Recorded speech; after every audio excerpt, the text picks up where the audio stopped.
right, everybody, welcome back to That 70s Card Show. I am your host, John Keating, and we talk about the cards and the culture of the very colorful 1970s here.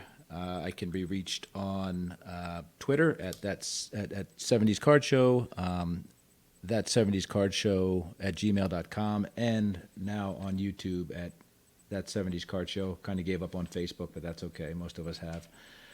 This is episode 25, and I am with Ray Fonio once again. Ray from Philly, part 2. Number 25 is the Del Unser episode, so that's in your honor, Ray. Hopefully you appreciate that. As you say, the best pinch hitter of all time. Yes. Yeah. So thanks for coming, Ben. I appreciate it. Yeah, thank you. Welcome back, and hopefully I won't run out of audio tape this time. So episode 4, we talked a little bit before the technical bugs kicked in. I butchered your name a lot. I know that. But that's okay. We do that from where we're from, right? We That's have a hard right. time pronouncing names sometimes. And the good thing is we kind of talked about your GOAT, Mike Schmidt, and that's kind of where the episode faded off. So we won't revisit that. We know that that's your coffin card. That's 73 Schmitty. So what I really wanted to talk about before we had our issues was the Baseball Card Hall of Fame, which you have started, and you continue to carry the ball there down the field. Mm-hmm. I think you have 4 years worth of inductees. Yep, 2018, 19, 20, and 21, right? that's correct. Yep, 4 So, years. any updates on that before I get into specific questions about that? Because I have a few. We're trying, myself and my two partners, Mike, this baseball card life, and Victor from the rookie card specialist. We're just trying to broaden the show, the contest. It's not even a contest; it's an event that we do each year by just trying to, maybe expand this to a little bigger, and trying to maybe get someone that will help us out, possibly sponsor the event each year, and and incorporate it into the national as well, Right. because I think this would be something that would be right up people's alley. I do think this definitely has something that has legs. It could get into something more substantial and more fun for people.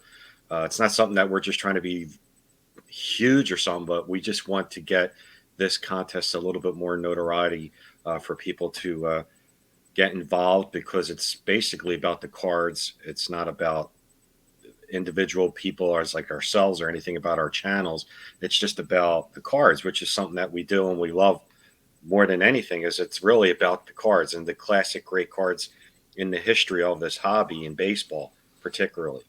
Right. So yeah, we're hoping that we can get this. We're working on a specific website and designing it, and it did grow immensely in this past year.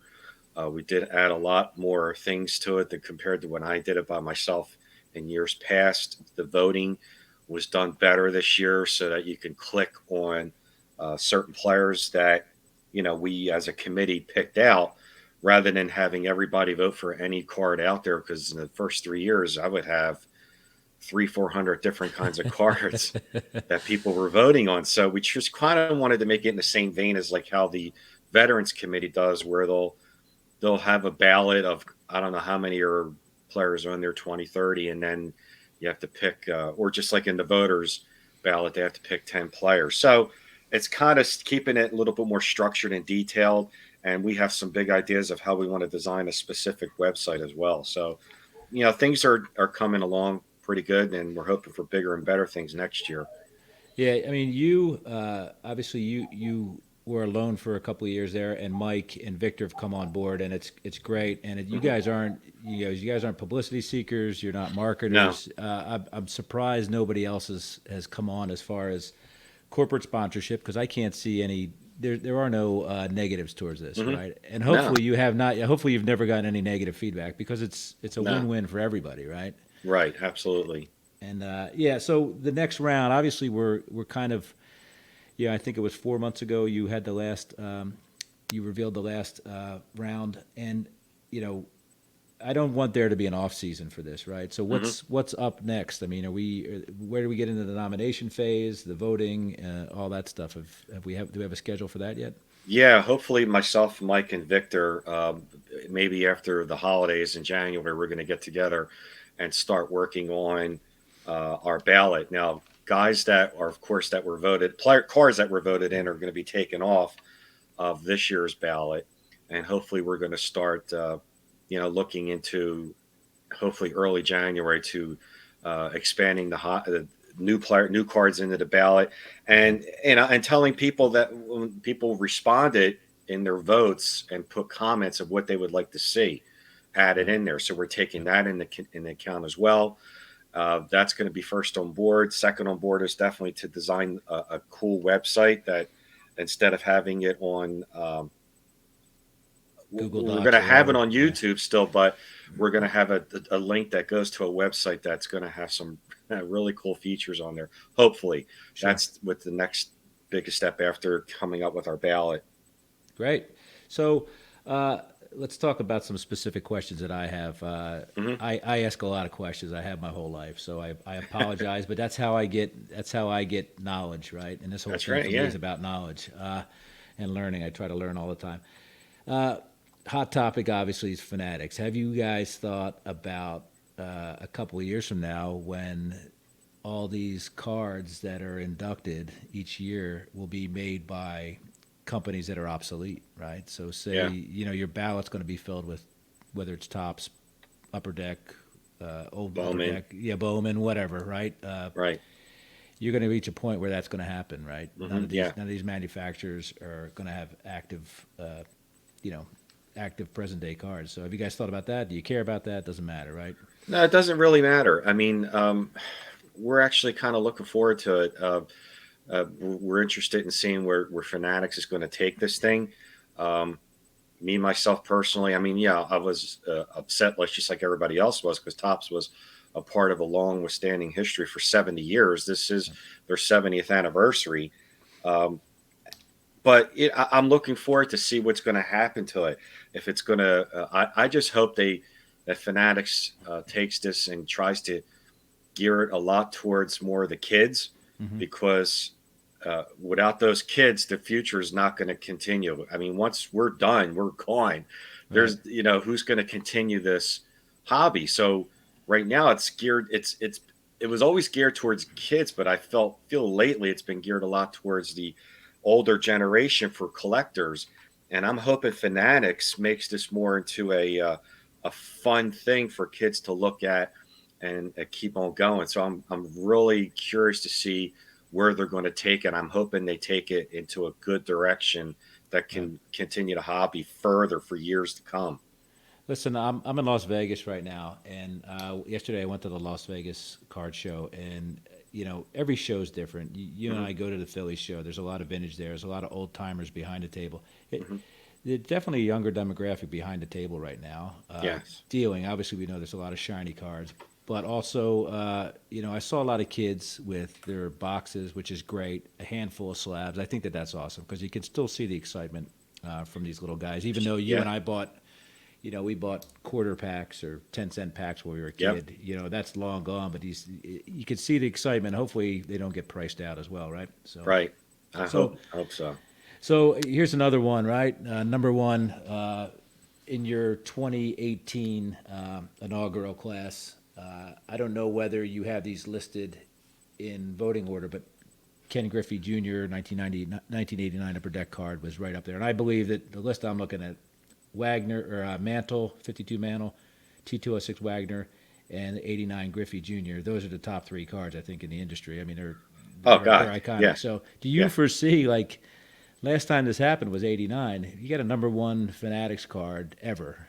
I mean, that's a very strong possibility that could be the first Fanatics inductee in your. It could be. It depends on what that card number one Yeah, is on that first set. right, I mean, right. that's a very good point. I mean, Yeah, um, but the first Topps set in 1951 really didn't take off till 52. But I think this is different. Times are different, and I think they aren't starting for a few more years. So I think the right. hype and the build up from now till when they first start is going to be immense. So yeah, whoever that card number 1 is, I'm curious to see who it's going to be. You know, Um, it could that kid could be in high school right now. We don't know that, that right? kid Because could be in Griffey grade was like school. that. Yeah, four years before '89, Griffey was whatever, could probably go in his junior prom or maybe even a sophomore, right? It's crazy. That's exactly right. Yeah, so we'll see what happens. What you have a couple of years on that Fanatics. Um, Football, basketball, hockey card Hall of Fame. Have there been thoughts of that? I mean, you're trying to get this going. Have you guys thought about that yet? Yeah, we've talked about that at our last meeting. We were like, if we tried to get the word out there. If someone wants to do a football Hall of Fame, feel free. Right. Uh, I haven't seen anybody start to get the ball rolling on that, but um, I would like to see this expand into all 4 sports, or at least 3 of the sports, or whatever, Right. Sure. because there's not just a lot of great baseball cards out there in the history of this hobby. There's some great iconic football cards, and basketball. Man, basketball right now, as far as the modern hobby, is number 1 right now. And I've been looking now more so, a lot, not more so, but I've been taking a really long, deep look at vintage basketball cards. Yep. Stuff that I grew up with, like Dr. J Yep. and George Gervin and all those players from the Yep. '70s. Um, There's some good cards. Like those early '70 cards are they're beautiful. beautiful cards. They're colorful. They're culturally Yep. significant, right? We see everything changing right in front of our eyes. It's just I love them. And this show I've been doing, a lot of basketball, obviously, and I love doing the basketball stuff because it's Oh, something they're that I don't think I collected when I was a kid. I tell people all the time, I can't tell you how many Magic, Doc, Bird and cards Bird. I separated in my life, Oh, back in the day. But like I remember that far back. But now I'm looking at this stuff from the early '70s. It's beautiful, oh, they're beautiful cards, Yeah. especially the Dr. Yep. J Yep. rookie. Yeah. ABA stuff, right? That's a great card. Yeah. So someday, I mean, maybe this is a sports card Hall of Fame. You never know, right? Yeah, Maybe you because it's like the baseball Hall of Fame itself. Like there was a rush; you had to get all these great players in, and right. eventually maybe expand in that. Who knows? Do you foresee maybe smaller classes in the future? I think you do 10 cards a year. I mean, do you see that happening? No, not in the near future, because there's so many cards out there in the history of the hobby. And remember, it's not just rookie cards, and it's not just a player who could be in the Hall of Fame. It Right. could be a card like a 71 Munson, Yeah. that, Or 52 Pavco or something like or that, right? You know what I mean? something like that, that Yeah. people are going to just really, they just are enamored with these cards just because of their popularity, the Right. way they look. Yep. They're iconic cards, and not all of them are rookie cards or Hall of Famers. So, yeah. How do I get Don Mossy in there? Do you know? Any chance? Um, 65 Mossy? Can I put him in there right now? we will have to see about Okay, bring that up at the that. next board meeting, all right, please? Well, you got it. Appreciate it. I have 2 of his rookies now. I don't know why, but anyway, very handsome man. Yeah. Um, Here's something I got a question for you, and I know you thought about this, but why hasn't it happened? Why is there no baseball card Hall of Fame PSA set registry? That's a good question. I mean, they do have rookie Yeah, but you're the PSA man post there, war. man. You're running that I, joint over there at PSA. Why? You got to make it it's happen. it's a good idea. I mean, if I can, Yeah, there's no reason not to. It's I would love to. I mean, I would uh, love to create a set of cards that were, people that have voted on this contest over the years, and say, right. every year 10 cards are going to be added to this set, just like there's players added to the regular Hall of Fame. Yep. But yeah, it's that's something I would love to see, because PSA does some really cool Hall of Fame type of sets, Yeah. but not something that people have actually voted on themselves. So that would be interesting. I wonder. You and I both wonder if who's the guy who completes that set, right? That's crazy. I went through the list here. I have 1, 2, 3, 4, 5, 6, 7, 8, 9, 10, 11, 12, 13. I have 15 of the cards in your That's Hall of pretty Fame good. so far. Yeah, I'm doing all right, and I use that's a good template. Your Hall of Fame is a great template for where to point your eyes. And that's part of the thing that we discussed at the last Hall of Fame announcement was, and I was talking to Dr. James Beckett about this as well, is that it brought attention to certain cards that people might have not have known about, because when Right. people see, oh, I didn't even think about that card. And this got voted into this year's Hall of Fame. Let me take a look at this 71 months in. Let me take a look at this 76 Brett, second year. Sure. Let me take a look at this card and that card. And, that's what the whole thing was about, really, was not just looking at the big iconic cards, but cards that people really loved and that were still popular, but forgot about for Yep. whatever reason. In time over years, they just forgot about these certain cards. Yep. Or to look at even certain players that are somewhat modern, like a Trout or a Jeter. Yeah. People, Yeah. it just brought some sure. good attention to go check these cards out. Yeah, I was a little disappointed with this year's results. We've talked about it before. I think I'm a Carl Yastrzemski guy, and I guess the two cards that didn't get in were the T205 Christie Mathewson, Yeah. and Yaz was the second loser, and I have both of those cards. So Yeah. you got to make that happen. And I was going to ask you about your boy Michael Jack. He got pretty close.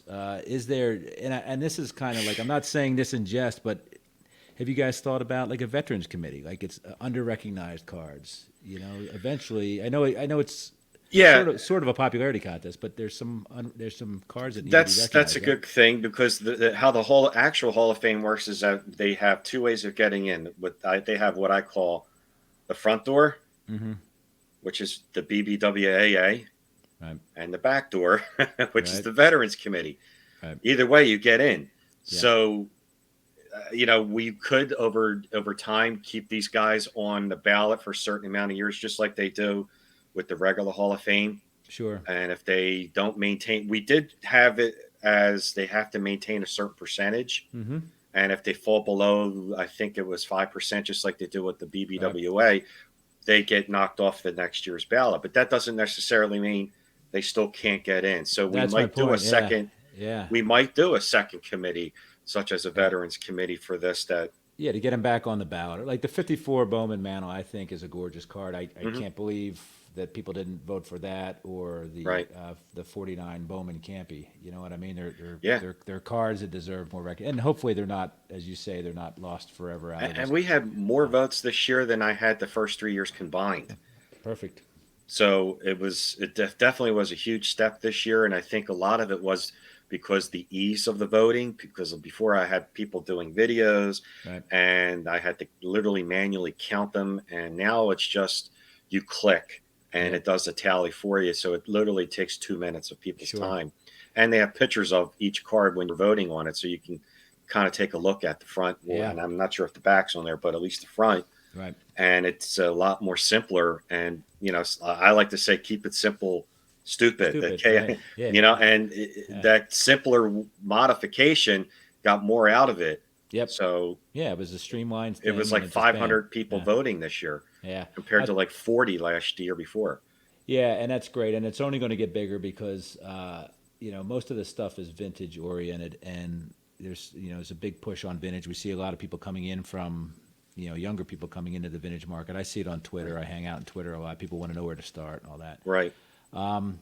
Yeah, because, as more people come in, you also want to give some of those cards that got bumped off a second look, right? Yeah, because absolutely, they'll have a different set of people appreciating them. So, no sponsors, right? Have you been approached? Have you turned stuff down? Because like I said, I can't believe that the people that sponsor some of these other shows aren't on board. It doesn't have to be manufacturers. It could be the big card shops. It could be, the big auction sites. I just can't believe, that nobody has approached you guys. Is that? We were in discussion with a company soon after the Hall of Fame, after the National ended, and it's not totally done. Okay. Yet, so I'm not going to say that.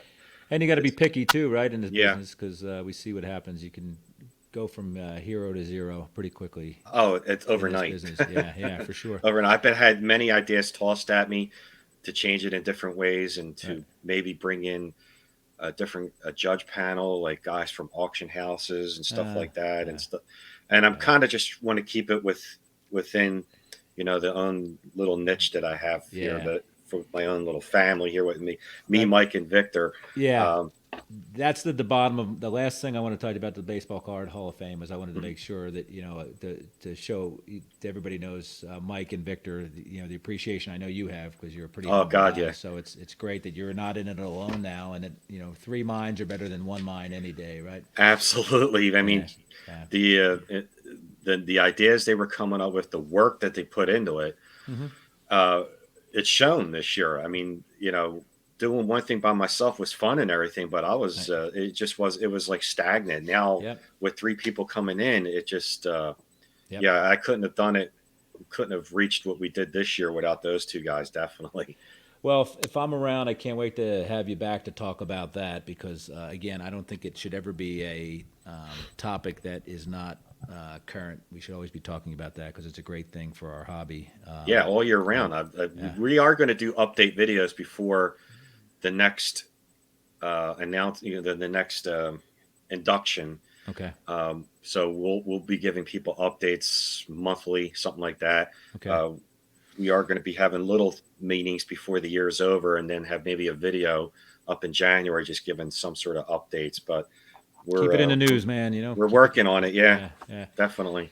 So we're going to talk a little bit more about you now, okay? Okay, You and I think we may have graduated the same year. I know we're less than a year apart. I'm early '68. I know you're '67, right? right.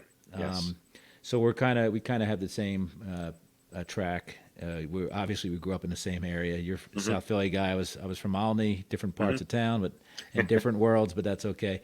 Let me talk a little bit about your actual current collecting. I guess are you a slab only guy? Are you a set collector? What do you got going on? Because I see Yeah, your slabs. I do a lot more slabs, but I do like sets as well. I Okay, did the 72 set last year, and I want to finish. My goal is within the next couple years, finish the 70s, all of the sure, 70s. right. I I don't do know have how you did that. 79. That's 72. I don't know how you did it, dude. It took me I'm stuck. forever. I'm I got stuck. lucky. I got lucky with a fellow YouTuber a couple years ago. He had a lot of duplicates, and when I say a lot of duplicates, he had like 450 duplicates. Right. So I Just got started right off the bat with right. 60% of the set was done. Sure.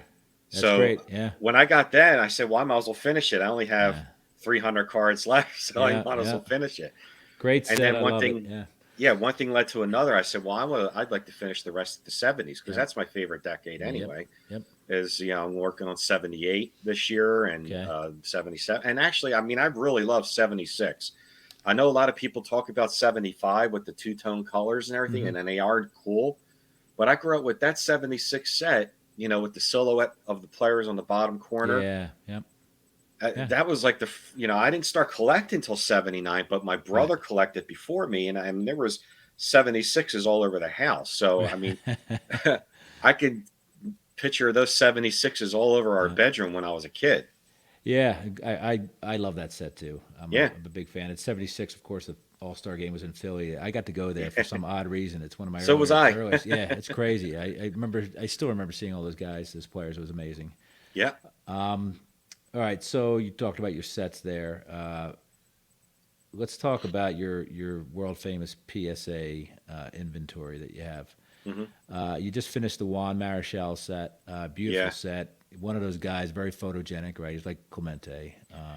Yeah. And his cards are from an era which they're beautiful cards, the 60s and 70s. Yeah, So, yeah, um, I'm trying not to do, I mean, I would love to do guys like, like a Dawson or an Ozzie Smith, but they get. I'm trying to stay away from guys who have cards that go into the 90s hmm, because there's just not a high population yep, of cards graded from the 90s. yeah, right. So the And most there won't be right with no 10-day slabs are gone forever. I would imagine. right.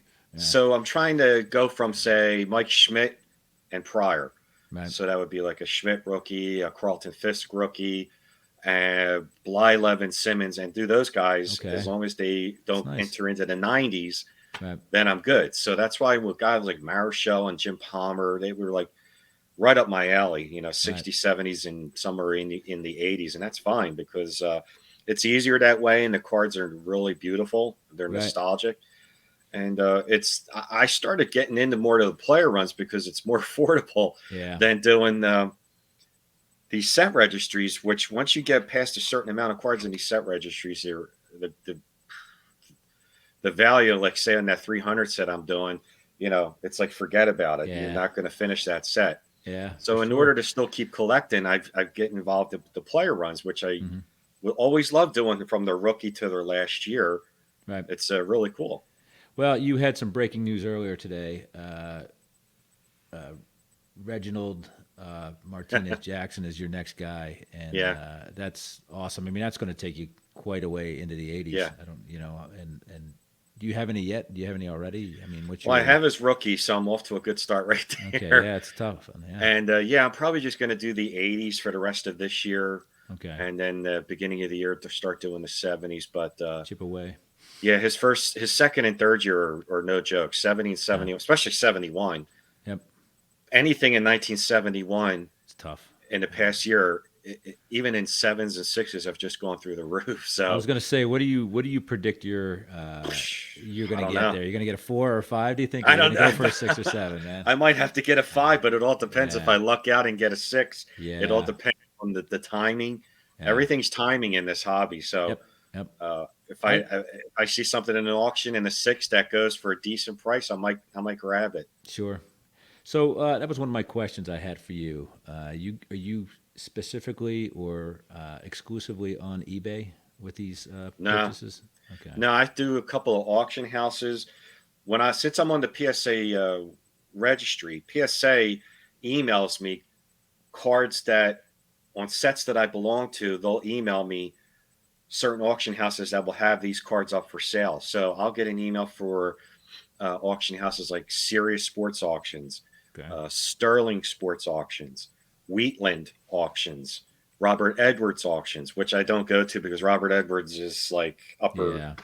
echelon. And the fees are But pretty high too. and the fees are pretty high. But like guys like Wheatland and Sterling Right. are right up my alley. They're mid grades, 3, 4s, and 5s, and I'm fine with that because Mhm. I'm not about the grades. I'm just about just having the card, just the Yep. ownership. For If sure. it looks nice and just having it, that's fine by me. Yeah. So yeah, that's all. And besides eBay, I'll go to about 3 or 4 different auction houses that PSA notifies me about. Yeah. I mean, that's safe, obviously. eBay, I think, is oddly enough, I think they're losing a little bit of luster. There's a lot of stuff. There's a lot of stuff going on. Yeah, I do a lot of Twitter and Facebook stuff. I'm in some vintage groups on Facebook, and Twitter has these amazing sales on Wednesday nights where Yeah. people, vintage stuff, and I've gotten a lot of stuff lately off there. So there's Yeah. a lot of options for sure. Yeah, I would say definitely expand your options to Yeah. other than even Facebook. Yeah, I've done very well on Facebook baseball card groups because you're Yeah. saving on fees and you Yep. can You negotiate more because yep. yeah, And you can see what other people are offering or whatnot. Yeah, It is absolutely. really. I bought the Aaron rookie off of Facebook a couple weeks ago. oh nice. So, Oh, you got the Aaron Rook? yeah, I got a 4, and it was That's incredible. I yapped at the guy, and the guy goes, "Yeah, sure, I could do it for this." So, Oh, congratulations. I got That's a thanks. Yeah. beautiful, It's a nice beautiful card. Yeah, obviously, right?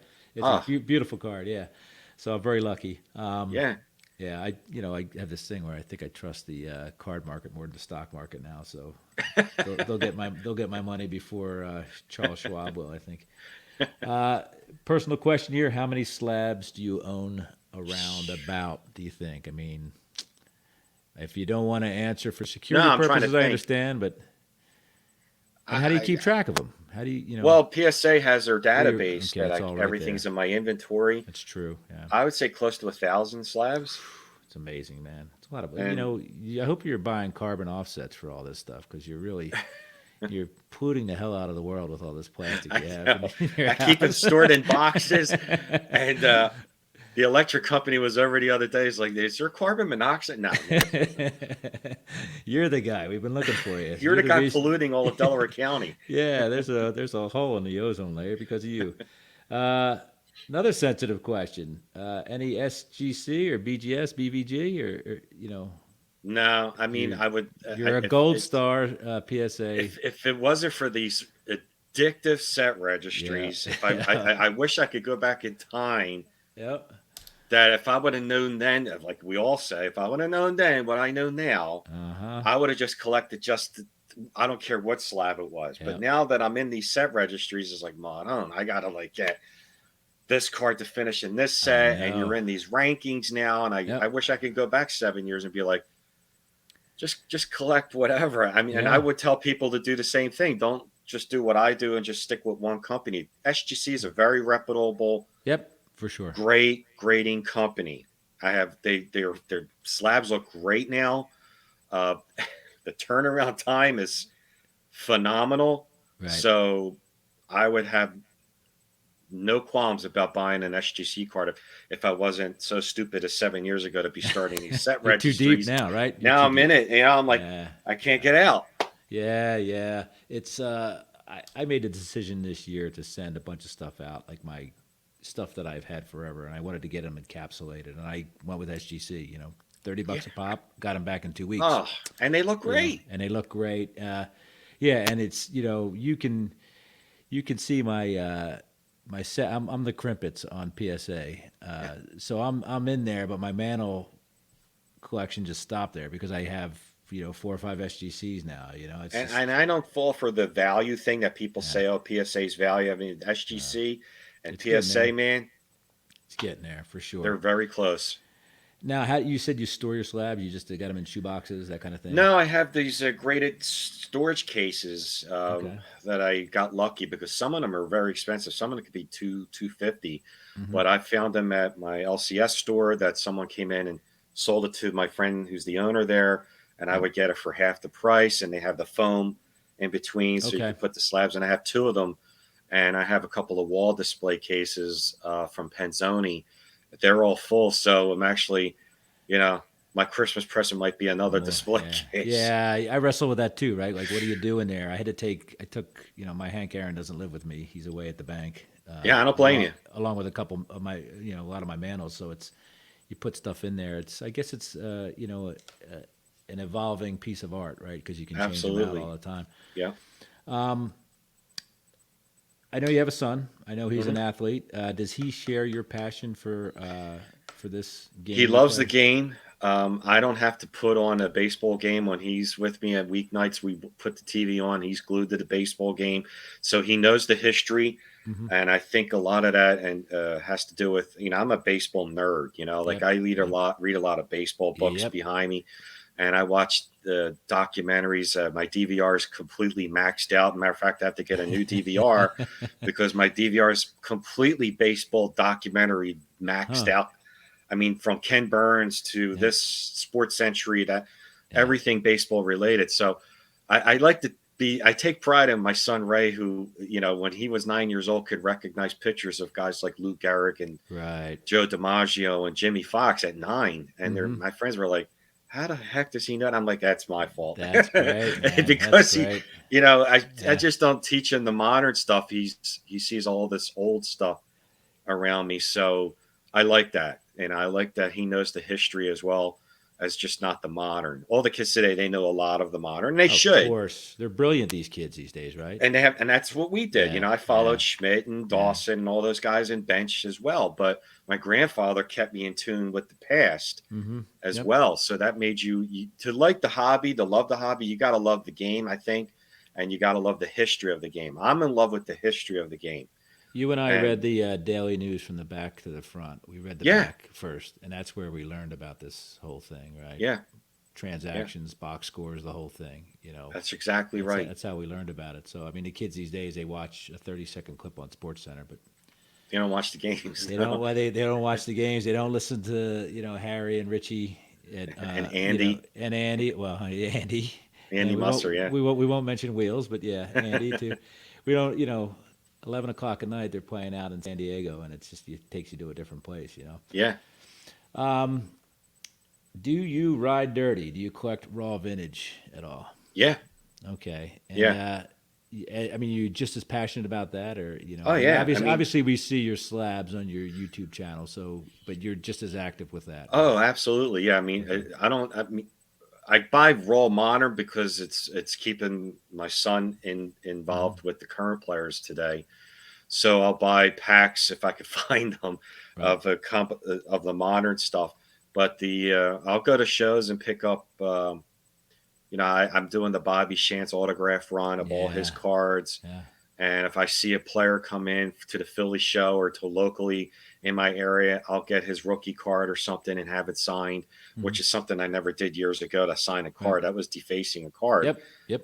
Not anymore. It's not. So no, Yeah. I like raw cards as well, because it sounds weird, but there's something about, and people are going to be like, what? It's something about smelling the card. Like Hmm. if you have that raw vintage cardboard in your hand, like my basement, when you walk down in my basement, it smells like a card shop. You could smell the cardboard, and it smells like a Yeah. card shop. And the gum and all And that the stuff. gum, you smell the Yeah. sugar from the bubble Yeah. gum, and you smell the cardboard all around here. Not the Right. slabs. I mean, because Right. I have 30, 40 binders of raw cards and boxes Right. everywhere down here, and I love that. That's So it's awesome. something about holding the card rather than holding the plastic. The plastic it looks nice, aesthetically pleasing, but you got to collect raw too, because that's Yeah. where, and you got to hold the card. Well, that's a big thing. I talk about NFTs or fractionals or the vaults. Like a new LCS opened up on Wheelhouse, opened up on Lancaster Avenue, right? Yeah, And I talked. He goes, "Oh, you thought about vaulting your cards?" And I said, "Well, yeah, I have them at the bank." He goes, "No, sending them off.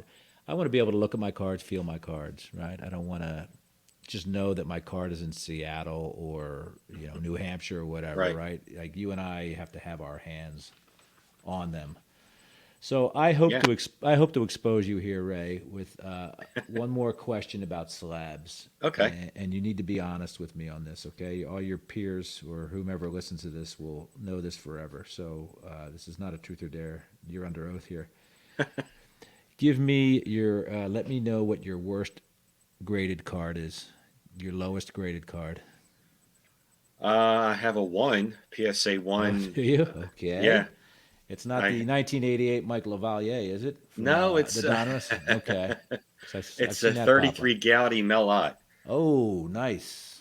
I think you did an episode on that Yeah, fairly about recently, a right? month ago. Yeah, Yeah. Oh, that was a one, huh? It looked a yeah. lot better than a one, that's for sure. So your YouTube channel, I think, is brilliant. Thank you. Where do you get your media? Like you just get it off the internet, like your intros and all that stuff, right? Yeah, I just go to a place like Zoom, Uh, and I go to YouTube and upload the videos onto Zoom, okay. like for an intro. Right. I think it's great because the historical part of that is Yeah, brilliant. it's almost kind of movie esque a little Right. bit. Right. There's guys out there that their editing is superior. Mine's a little more simplistic, Right. but a lot For more sure, man. simplistic. Yeah. um, but I like to at least do a little nice intro Yeah. and an exit, and then in between it's just Your stuff. it's You- it's me. Listen, I've had Rich Klein on here. I've met Rich Klein in person. Oh my God, he's great. I had I I had Chick-fil-A nuggets with Rich Klein once at a dinner. And anyway, I call him the human hyperlink. I think the most addictive thing in this business is baseball reference. And I know you pop that in there because you click something on. It's like talking to Rich Klein. You click Yeah, something on baseball reference and you're gone for an hour or two. yeah. You don't know how you ended up with Mel Ott, and then an hour later you're on Ivan De Jesus's page, right? Like, I'm sure you're the same way, right? If you looked at your history, baseball reference is probably one of the most, Oh God, yeah. Yeah, you're Rich was fantastic. I had him on a couple months ago, and I Mike, this baseball card life told me, he says, when you talk to him and meet him, you're going to be so impressed. There isn't anything about any set he doesn't know. it's amazing. And it was amazing. I Yeah. mean, I could throw this card out there. He knew what card number it Yep. was and what it looked like. And Yeah, I was down at Dallas, and I mean, he's as nice as he is on everybody's yeah, programs, and generous, but he also was set up as a dealer. Like I said, we were at a content creators dinner. I was fortunate enough to be a fly on the wall there, and hmm he obviously very knowledgeable. But I also the next day I went and bought some cards from him, and he's a smart guy, but like the psych ops that he plays on you as well. Like everybody's got their slabs laid out in their showcases. he's got piles of cards in the showcases that are random. Like you don't know what it forces you to open up the case and look Yeah. through 20 cards. And it's brilliant because he Right. wants you to learn about cards, right? So, Right. and I was I'm trying to finish my 71 set. I'm down to 9 scrubs or 8 scrubs plus a Vita Blue. And, I was trying to get an Aparicio. He goes, yes, that's card 630. And he goes, it's just a random thing. You know what I mean? Yeah. It's just amazing. He told me about a Maury Wills card that I mean, what's the rookie card for me? The rookie card for Maury Wills is 63 Fleer. Well, Flair, he yeah. told me about a card that Maury Wills is on the 60 tops card. It's a World Series card, and it just says Aparicio slides in. And he's sliding into second base, and who's the second baseman but Maury Wills? Yeah. So he goes, so is that his rookie card? I'm like, oh my God. So Brilliant. now I've been looking for this card. Yeah. Because I think that's just so cool that he for sure spotted a card that Maury Wills' first appearance ever is not the 63 Fleer. He's on the 60 tops. Well, that's like the you're right. It's like Willie Mays' last card was not the 73 Mets card. It's the 74 World Series card. World Series card. Yeah, where he's at the plate, right? Which is that's the cool stuff about that. Right. Yeah. Let's talk a little bit more about the 70s here, right? You and I, like I said, we parallel universe, or the same universe, just on parallel tracks. I'm sure you watched 17, 29, or 48 UHF, right? Every day after school. Yeah. Tell me what you watched back then. After school? Yeah, give me a few, and I'm guarantee it was the same stuff I was watching. Three Stooges were on after school. They were? I thought they were on Saturday mornings. Okay. No, after school, and of course Bugs Bunny was on Warner Brothers. Like Elmer Fudd and Bugs Bunny and the Roadrunner. I was a Flintstones guy back then. I think Flintstones were on 48. Flintstone was on before dinner started at 5. Okay. That was the last thing I watched before dinner was the Flintstones. I'm still envious that last time you were on the show, you talked about having Prism, which I never had. So I was hoping you were still in the UHF game back then. Oh, yeah, definitely. Watching the Gong Show on Channel 48. 48, yep. I'd come home for lunchtime from my grade school. Back then, you could come home for lunch. Yep. Same thing. And I used to come home for lunch, and I'd watch McHale's Navy. Yep. And the Gong Show. That's great, man. And then go back to school. And then go back. What a life, right? It was great. Yeah, I mean, you could do that in South Philly. You couldn't do that in Delco. When I mentioned the unknown comic, people are like, who the heck is the unknown comic? Yeah, that's funny stuff, man. Now, I want to say I was a late bloomer when it came to music. What was your deal? When did you feel like the 70s music took hold of you? You talked about Keep It Simple, Stupid. Yep. Okay. Yeah. Well, there you go, right there. I fell in love with those guys in that was the band right there. Yeah. When everybody had their lunchbox, and I'm talking about Kiss. Yep. And it was on their book covers at school. And one night, I think it might have been like 77, 78, they had a movie called Kiss Meets the Phantom of the Park. Yep. And I just saw these guys. I didn't know they were a band. I thought they were like actually just superheroes. And I didn't know they, I was like 10 or 11 years old. I'm like, oh, this guy breathes fire. And I really felt like they were like just superheroes on TV. Right. And I'm like, oh, they actually do play songs. I'm like, when I heard them on the radio, I'm like, that's the band. Yeah. And then I was just hooked with Kiss for the late 70s. Tell me your favorite, not in retrospect, but tell me your favorite Kiss album and your favorite Kiss song from 10, 11-year-old Ray Fonio. Love Gun. Love Gun. Favorite song off that album? Same thing? Love Gun. Okay. Love it. Good job. Yep. Well done. Did well there. I saw Kiss when I was 10 years old at the Spectrum, and I told my mom, I'm going to do that for a living, and I got to do that for a living. So I saw them at 12 years old in 79. I snuck out and went to Madison Square Garden. Okay. Well, that's pretty impressive, and I'm going to tell you one other thing. This is right in your wheelhouse. I saw them, it had to be 83, at your beloved Tower Theater on the Lick It Up. My favorite place. The Lick It Up tour, man, with their first tour without makeup, and Accept opened up for him. So I saw Accept at the Tower with Crocus. We could do a whole show about that stuff, my friend. Do you play music? I think you're a musician, are you not? I played guitar from like 1982. Well, I still kind of do. Right. I was in bands up until 4 years ago. Then I just retired. I was getting too old to play. Yeah. coming home at 2 o'clock in the morning from bars and stuff. I was, then taking 3 days to recover and stand up straight again. It's different. And Different people game. were getting tired of me playing Kiss Rock and Roll All Night or Yeah. Ozzy and stuff like that. And I was like, well, once they're asking me for hip hop, I'm done. Yeah. Yeah. I was Can you like, I can't do play this no more. Black Eyed Peas, please? No, I Nah, can't. So tell me who the greatest guitarist of all time is. Eddie Van Halen. All right. So you were a VH guy. I was his Sunset Strip rival. Randy Rhoads was my guy. Yeah. Growing up. So yeah, big deal. Now, here's a question I ask people. I asked Dr. Jim, a personal question about the Beatles, McCartney or Lennon. I don't care about that with you. I care about something even more closer to my heart. Led Zeppelin or Pink Floyd? I like Zeppelin. Ray, you disappoint me, but that's okay. I'll put you down. You're like my oldest brother, Joseph, who insists on Led Zeppelin. I'm a Pink Floyd guy. So anything these days, like I honestly, I don't listen to music. I listen to podcasts. I listen to podcasts too. There's a couple of bands that have caught my ear in the past few years, like Shinedown, Okay. Rival Sons, and the reason being is because Rival Sons has that old kind of flavor, and this other band that everyone says sounds like Zeppelin, Greta Van Fleet. Yeah. Okay. The singer sounds like Robert Plant, and every 10 years there's always a band that comes out that sounds like Robert Plant. Yeah. Well, yeah, and people don't realize Robert Plant sounded like the Mississippi Blues. Yeah, exactly. That first album was basically a cover album. It was all Willie Dixon stuff. Yeah, exactly. So, which is what we love about baseball, right? You can't, Right. you can't cover. I mean, you can emulate your game after somebody, but Right. you either succeed or you don't succeed. So that's Exactly what's right. interesting is nobody can call you a knockoff or a ripoff. You have to produce. You have to produce. Yeah, I think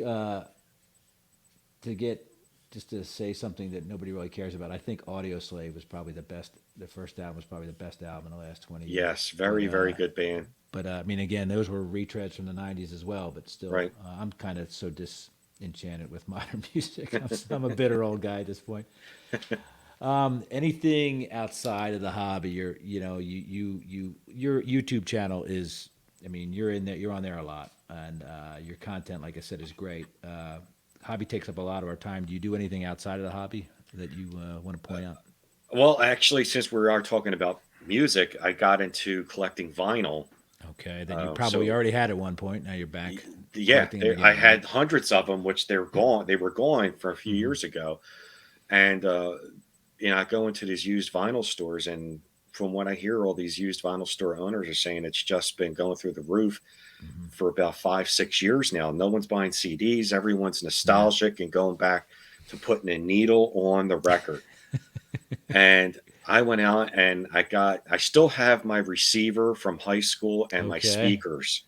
Where'd you get that wall-to-wall sound? Or listening to Silos. Silos. Okay, very good, man. I have a shout out Technics there. receiver from Silos in 1985, my senior year in high school. That's what. And that's I still when have my graduated, yeah. I still have my Pioneer speakers. Wow. The only thing I had to get new again was a turntable, but I got the same turntable that I bought in high school. Right. So then I just started buying the records again, and I'm up to about 100 vinyl records now. So it's cool because there's something different about holding a vinyl record than looking at a small CD or something like that. Well, The you're used to artwork- doing that, right? Because you used to have to put your thumb on the outside and your finger where the hole was, right? So Right. It's, you got You have to hold it a certain way, Yeah. and then it's all coming back to me how to clean it Yeah. and clean the needle and when to change the needle. I'm like, man, I feel like I'm back at Bonner High School You again. went to Bonner, huh? Okay. And in 1984, and I used to clean the needle and change the needle a couple Yeah. times a year, and it's great because it brings you back, Right. And I like listening to vinyl, even the little bit of crackling in between songs, not over too much because then it sounds horrible, but just the in between songs, I'll be reading a baseball book, Yeah. and I'm listening to something from the '70s, like the Guess Who or whatever, Mhm. and you hear the little poppy crackling in between songs. It's really cool. I mean, it's. I remember when we went from vinyl to CDs, and we wanted to get away from the crackling to hear this crystal clear sound. Listen to Eruption, right? On You're going to hear stuff you never heard before. yeah. but now everyone's back to vinyl. Well, they promised us that, on an 11.99 album, the CDs cost whatever they cost, about the same, if not more, back then when they came out. Oh, they promised us, the price will go down. The price never went down. They just No. kept coming up with new ways for us to buy the stuff, right? Yeah. And listen, man, I love vinyl, but getting up every 20 minutes to flip it over, I'm glad we don't have to do that anymore. That's the only bad thing. I'm like, oh Yeah. my God, I got to turn it over. Yeah, it's And a I whole. can't jump up and down or anything because it's going to skip. Yeah, for sure, right? Oh, that's awesome, man. I'm glad you're back into that. Like again, you listen to the first three sides of Kiss Alive 2, you still have to get up twice to do it, right? Yeah. Because nobody listens to side 4. I don't know about you, Nah. but nobody listens to side 4. So again, listen, man, thanks for coming by. Oh, yeah, no problem. I know you and I might be seeing each other very soon, Yep. in a couple days, so I'm looking Yep. forward to that. We will. Very excited. Thanks for everything you're doing for the hobby with both your content as well as the Baseball Card Hall of Fame. Again, I think it's incredibly important. You're not saving lives, but you're saving or promoting Americana right there. It's a Right. pretty big part of everybody's culture, not just Thank you. the Yeah. collectors. And So I like your podcast, dude. I tell everybody about it. I It's appreciate it. I'm really such a hack, interesting. but I appreciate it, man. I don't even listen to the radio in my car when I drive to work. Yeah. I have some sort of baseball podcast Yeah. on the way in and on the way home. Listen, I recently subscribed to the Saber one, which is awesome, right? Okay. And then I can't talk enough about Black Diamonds. If you haven't, go No. get Black Diamonds now. It's Okay. Bob Kendrick, who is the president of the Negro League Hall of Fame. Okay. Incredible stories. And again, go Yeah. drop what you're doing. Run out the silo right now and go pick that up, okay? Before they stop. But yeah. All right, man. Thank you, All right. Ray. Thanks. I'm gonna obviously we can find you on Ray from Philly on YouTube. Yeah. So I'm looking forward to the Reggie John. Man, Here we go. It's gonna be epic. All right, it's gonna be great. I'm going to end it with the Reggie bar at the end. Yeah, he is the guy. I can't scream it enough that he's the guy who the '70s, man. There's nobody else to point to other than Reggie as far He's as the what 70s. he's everything about the '70s, man. He's the stir that draws the Yep. drink, man. He was involved in everything, right? He was, Yeah. yeah, and he's brilliant. I posted on Twitter the other night. He was he was dancing at Fenway Park in an Astros hat, and I said the second best athlete in Philadelphia history right there, and I get this ping that says Reggie Jackson liked your tweet, and I was like, I can die. I literally said my work here on Earth is done. So. Yeah, he's from Wyncote, PA. Waycoat. I have him behind Wilt. He'll never, Wilt's the Yeah. man, and then Reggie. So, Yeah. all right, my friend. Thank Okay. you so much. Again, it's that 70s Card Show. Appreciate you guys listening. That 70s Card Show at gmail.com, at 70s Card on Twitter, and that 70s Card Show on YouTube. Thank you, everybody. Ray, take care. Thank We'll you. see you soon. Thanks, guys. All right.